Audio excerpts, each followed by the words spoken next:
Salut les gens. Alors voilà, je vais faire une petite vidéo sur la métaphysique, l'explication des maladies, parce qu'il y a beaucoup de gens qui me le demandent et parce que c'est une chose que je trouve assez importante. Je vais pas vous expliquer toutes les maladies, loin de là. J'ai ni toute la connaissance nécessaire, ni le temps pour le faire. Je vais faire une petite approche. Et avant de faire cette approche, je vais vous parler d'un livre qui est celui-là, Le Grand Dictionnaire des malaises et des maladies. Alors c'est un livre qui explique l'origine psychologique et somatique de la plupart des maladies. Donc voilà. Je vais pas commencer à lire maintenant, je ferai ça après. Quoi qu'il en soit. Voilà. Donc les maladies ont tout un sens, ça, il faut le savoir. Donc depuis qu'on est né, bon, il y a beaucoup de choses qui nous empêchent d'être en pleine santé. La première chose, évidemment, ben, ce sont un petit peu les environnements dans lesquels on vit. Néanmoins, une grosse partie des maladies, en réalité, il y a deux sortes de maladies. Il y a la maladie d'expérience et il y a la maladie de, j'ai envie de dire, de karma. Alors, la maladie d'expérience, c'est quoi? Ben, c'est la maladie que vous nourrissez en réalité à force de vivre une situation qui ne vous convient pas. Et la maladie de karma, c'est la maladie qu'en réalité vous portez déjà d'une vie antérieure. Par exemple, il y a des personnes qui ont souvent des problèmes ici à la gorge, mais principalement parce que dans une autre vie, probablement ils ont été pendus, la gorge coupée ou ce genre de choses. C'est très gai et agréable. Voilà. Et les maladies d'expérience, une personne qui se sent toujours étouffée, oppressée ou ce genre de choses va d'office développer de l'asthme ou des problèmes respiratoires. Alors les maladies en elles-mêmes, exprime beaucoup de choses au niveau de ce qu'il y a à comprendre à travers la maladie, en sachant que chaque partie du corps a sa signification spécifique. Par exemple, tout ce qui touche aux jambes, c'est ce qui permet d'avancer. Tout ce qui touche aux bras, c'est ce qui permet de faire.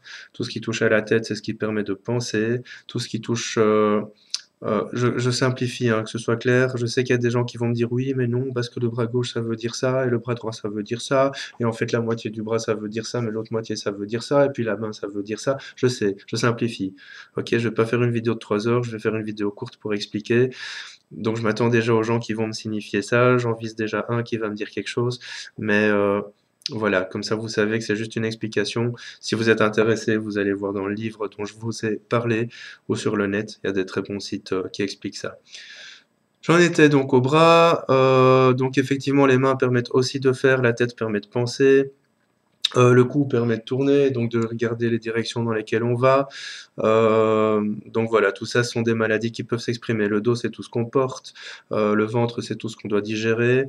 La gorge, c'est tout ce qu'on doit avaler dans ce qu'on nous a peut-être dit, exprimé ou empêché de vivre.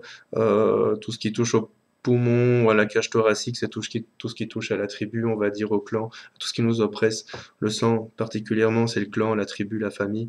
Mais tout ce qui touche à la cage thoracique, c'est aussi tout ce qui touche à ce qui peut nous oppresser dans notre famille, par exemple. Alors tout le côté droit du corps, c'est le côté raisonné, le côté rationnel, le côté masculin aussi. Tout le côté gauche du corps, c'est le côté intuitif, le côté féminin notamment. Tout le côté qui est relié au cœur aussi, évidemment. Donc voilà, alors il y a certaines maladies qui expriment déjà rien que dans leurs mots, dans leurs noms, ce qu'elles veulent exprimer à travers euh, à travers ce qu'elles développent. Donc il y a par exemple le cancer, quand, sert, à quoi il sert, la tumeur, tu meurs, mais tu meurs petit à petit à toi évidemment avec la tumeur. Donc ça c'est une des significations. Il y a quoi d'autre comme mot ouais, il y a plein de maladies. Si vous faites un petit peu le bilan du mot, du nom que porte la maladie, ben, vous trouverez facilement en décomposant ce que ça peut signifier. Donc ça c'est déjà une chose claire et nette. Alors ici je suis pas là pour dire qu'on peut guérir de tout. On va me dire que je suis dangereux. Il y en a encore un qui m'a agressé l'autre jour en me disant que j'étais dangereux. Je suis pas dangereux. J'essaie d'exprimer des choses pour parler à tout le monde. On peut pas guérir de tout. Il y a il y a des maladies qui nécessitent clairement des interventions médicales, chirurgicales. Personne ne peut prétendre vous guérir à partir du moment où on vous fait abandonner des traitements, impossible. Les traitements sont toujours utiles et le guérisseur est toujours là pour aider le traitement à aller peut-être plus vite. Donc ça sont des choses qu'il faut déjà clairement savoir. Quand vous avez une maladie, essayez de vous souvenir de quand elle date, quand est-elle apparue, quand a-t-elle commencé pour la première fois. Pourquoi? Pour une simple raison, c'est que vous allez déjà connaître l'environnement qui fait que. Alors si déjà depuis bébé vous avez des problèmes à tel endroit, essayez de voir un petit peu ce qui s'est passé quand vous étiez bébé, parents divorcés, parents en dispute, mal acceptés par vos frères, sœurs, etc. Parce que ça va déjà vous permettre de comprendre l'origine de la maladie.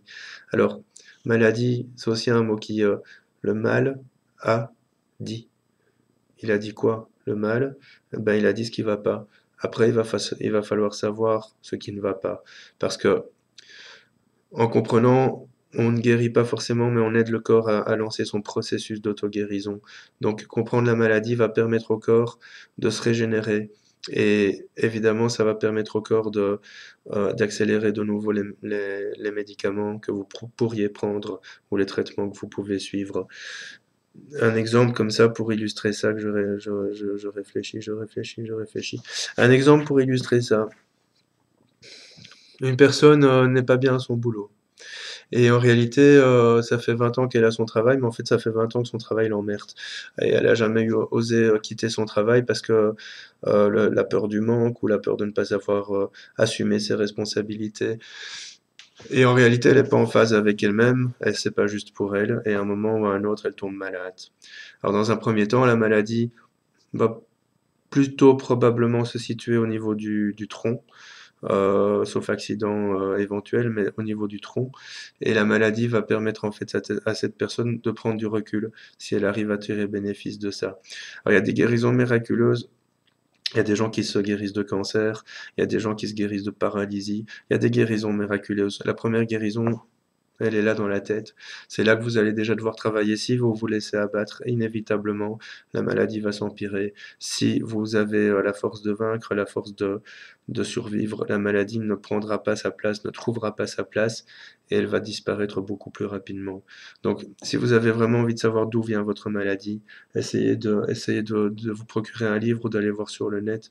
Mais essayez avant tout de comprendre parce qu'on ne peut pas guérir le corps sans guérir l'esprit et inversement.